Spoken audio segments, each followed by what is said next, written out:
War is expensive. Trillions of dollars spent on weapons, equipment, soldiers, and operations. The government tells you it's necessary for national security, for freedom, for protecting democracy. But here's what they don't tell you. While taxpayers fund the wars and soldiers fight them, a small group of corporations and individuals make fortunes that last for generations. War is the most profitable business in human history, and the people running that business never send their own children to fight. The defense contractors, 5 companies dominate the U.S. defense industry: Lockheed Martin, Raytheon, Boeing, Northrop Grumman, and General Dynamics. These aren't just businesses. They're profit machines fueled by war. The numbers. In 2023, these 5 companies had combined revenue of over $200 billion. Most of it came from government contracts paid with your tax money. Lockheed Martin alone made $67 billion. Their profit margin is around 10%. That's $6.7 billion in pure profit from selling weapons. When war spending increases, their stock prices soar. When conflicts escalate, their executives get bonuses. When peace talks start, their lobbyists push to kill the deals. The revolving door. Defense contractors don't just sell to the government. They are the government. Over 400 former Pentagon officials now work for defense contractors. Over 300 former defense contractor executives now work at the Pentagon. The Secretary of Defense approves weapons contracts, then retires to the board of a defense contractor. The general who planned military operations becomes a consultant for Raytheon. They write the military budgets, approve their own contracts, then profit from the spending they authorized. It's not corruption in the traditional sense. It's the system working exactly as designed. The war profiteering cycle. Here's how it works. Step 1. Create the threat. Intelligence agencies and think tanks funded by defense contractors publish reports warning about enemies, dangers, and gaps in military capability. Step 2. Politicians amplify the threat. Campaign contributions from defense contractors flow to senators and representatives. Those politicians hold hearings demanding more military spending. Step 3. Award the contracts. The Pentagon orders new weapons systems, often without competitive bidding. Cost overruns are routine. A fighter jet that was supposed to cost $70 million ends up costing $150 million. Step 4. Extend the conflict. Wars that were supposed to last months drag on for decades. Every year of war is billions more in contracts. Afghanistan was a 20-year war. Iraq was supposed to be quick. Both became endless conflicts that cost trillions and generated decades of defense contractor profits.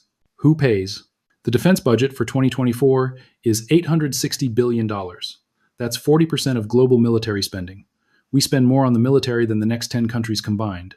Where does that money come from? Your taxes. Even if you don't pay federal income tax, you pay through inflation when the government borrows and prints money to fund military operations. The average American household contributes about $7,000 per year to military spending. Over a lifetime, that's $500,000 per family going to fund wars and weapons contracts. Who dies? Over 7,000 American soldiers died in Iraq and Afghanistan. Over 50,000 were wounded. Hundreds of thousands came home with PTSD, traumatic brain injuries, and disabilities. Those soldiers weren't the children of defense contractor executives. They weren't the kids of senators voting for war. They were working class and middle class Americans who joined the military for education benefits, healthcare, and stable income. The people who profit from war never send their own families to fight. The burden of death is carried by the poorest Americans.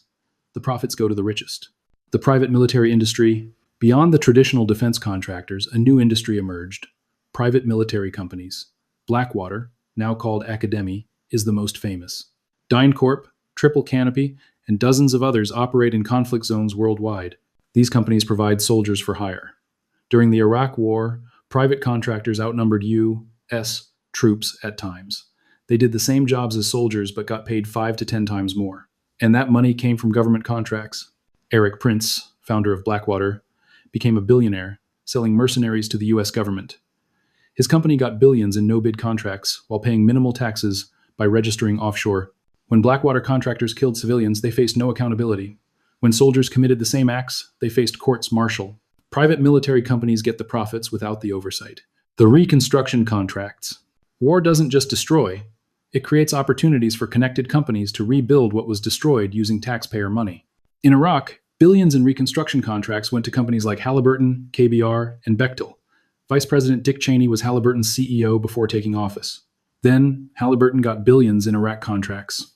Much of that reconstruction was never completed. Schools and hospitals that were supposed to be built exist only on paper. But the money was spent, and the profits were taken. The banks. War is expensive, and governments borrow to fund it. Those loans come from banks, and banks make fortunes on interest payments. World War I and World War II created generational wealth for banking families. They financed both sides of conflicts, ensuring profit regardless of who won. Today, when America borrows to fund military operations, banks buy government bonds and collect interest. The more we spend on war, the more debt we take on, the more interest banks collect. It's not just American banks. International banks profit from financing all sides of global conflicts. War is the most reliable business for institutional lenders. The oil companies. Many modern conflicts happen in or near oil-rich regions. Iraq, Libya, Syria, Yemen all have significant oil reserves or strategic importance to oil transportation. When regime change happens, when governments fall, when chaos erupts, oil companies negotiate favorable contracts with whoever takes power. The Iraq War was sold as removing a dictator and finding weapons of mass destruction. But oil companies got access to Iraqi oil fields that had been closed to them for decades. ExxonMobil, Chevron, BP, and Shell all secured contracts in post-invasion Iraq. The war cost trillions in taxpayer money. The oil profits went to private companies. The technology sector. Modern warfare depends on technology.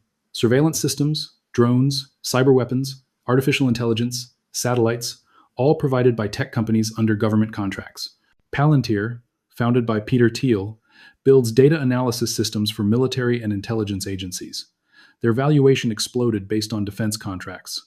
Microsoft, Amazon, and Google all compete for Pentagon cloud computing contracts worth billions. These companies build systems for warfare while presenting themselves as innovative tech leaders. The line between Silicon Valley and the defense industry disappeared. Tech companies are now weapons manufacturers, just with better branding. The pharmaceutical industry.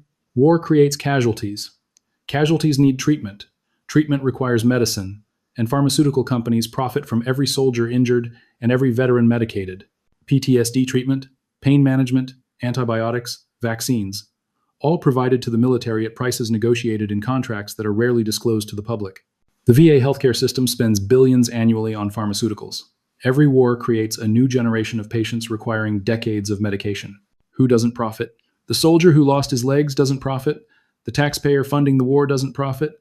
The Iraqi or Afghan civilian whose home was destroyed doesn't profit. The small business owner whose taxes go to military spending instead of infrastructure doesn't profit. The student whose college funding was cut to pay for defense spending doesn't profit. The families burying their children don't profit. The communities devastated by war don't profit. Only the corporations, executives, and investors positioned to extract wealth from conflict actually profit. The permanence of war. Here's the dark truth. The defense industry needs war to survive.